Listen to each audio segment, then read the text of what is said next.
bienvenue dans Itinérance, notre émission qui explore 20 ans d'action pour l'eau en Rance et Frémur. Nous sommes aujourd'hui à Ivignac-la-Tour en Haute-Rance où nous allons rencontrer Michel Boissel. Bonjour. Bonjour. Michel, vous êtes retraité de l'agriculture. Vous êtes aussi reconnu pour avoir beaucoup de recul et d'expérience en ce qui concerne le bocage. Depuis combien de temps est-ce que vous plantez des haies ? J'ai commencé à replanter en 1992 et tous les ans jusqu'en 2017. Cette haie-là a été plantée en 2000. Vous voyez le fossé qui a été creusé cette année-là. Il est toujours en état de fonctionnement, alors qu'auparavant il fallait le refaire régulièrement. Donc c'est bénéfique pour le budget municipal. Ça l'est aussi pour le syndicat d'eau, parce que c'est moins d'intrants et moins de limon dans la réserve. D'accord. Ça l'est pour l'agriculteur, car c'est la terre à la couche arabe qui est protégée avec tout ce qu'il y a d'éléments fertilisants. Mais c'est aussi une meilleure infiltration de l'eau dans le sol. Et quand on se souvient de la sécheresse de 1976, qui a duré de début février à début septembre, les cultures ont moins souffert qu'en 2022 parce qu'à cette époque-là, les réserves d'eau dans le sol et sous-sol étaient beaucoup mieux pourvues. Est-ce que vous pouvez nous rappeler les différents rôles que joue la haie ?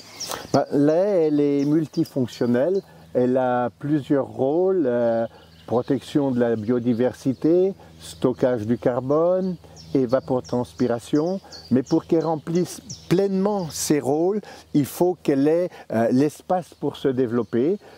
Quand elle a l'espace pour se développer, d'ailleurs, on voit un calibre de bois qui fait que ça peut être valorisé en bois d'énergie, et derrière, pour les plus hauts arbres, il y aura du bois d'œuvre, quoi. Mais plus il y a de masse foliaire, et plus elle remplit son rôle.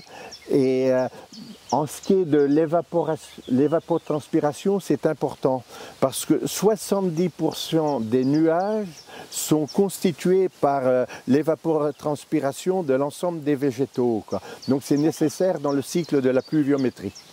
Alors, vous parliez de l'importance d'avoir des haies larges pour les fonctionnalités écologiques. Est-ce que l'emprise d'une haie, à l'inverse, ne peut pas compromettre la rentabilité de l'exploitation ? Je ne crois pas, parce qu'il y a des effets de compensation qui sont liés aux effets brise-vent et aussi liés aux bénéfices des auxiliaires de culture.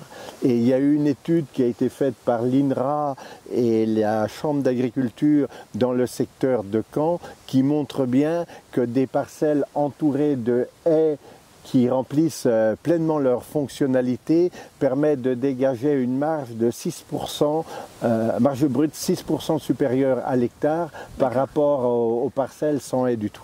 Alors, vous avez commencé assez tôt à replanter des haies dès les années 90. Qu'est-ce que vous pensez des politiques publiques qui sont arrivées ensuite ? Est-ce qu'elles accompagnent bien tout ce programme de replantation ? Alors, en 1994, quand j'ai planté la première haie subventionnée par le département, on bénéficiait de 60% de subvention pour l'achat des plants, mais il fallait autofinancer 40% et faire les travaux nous-mêmes, quoi. Donc, il fallait une certaine conviction, quoi, parce qu'on n'était pas très nombreux à y aller. Par contre, depuis qu'il y a des programmes Bresse-Bocage, il y a 80% de subventions de l'Europe et de la région cumulées, et auxquelles se cumulent 20% de subventions de l'agglo de Dinan, qui en plus subventionne 3 années d'entretien, plus les tailles de formation au bout de 7 et 8 ans. Et à partir de là, on n'a rien à faire sur les haies pour aller jusqu'au moment où on commence à avoir une valorisation au bout de 17-20 ans, si on sait lui laisser l'espace, quoi. Donc j'apprécie beaucoup la politique de l'agglo. Le pacte pour les haies qui a été mis en place au niveau national a été établi à partir de l'exemple de la Bretagne, et il est très intéressant.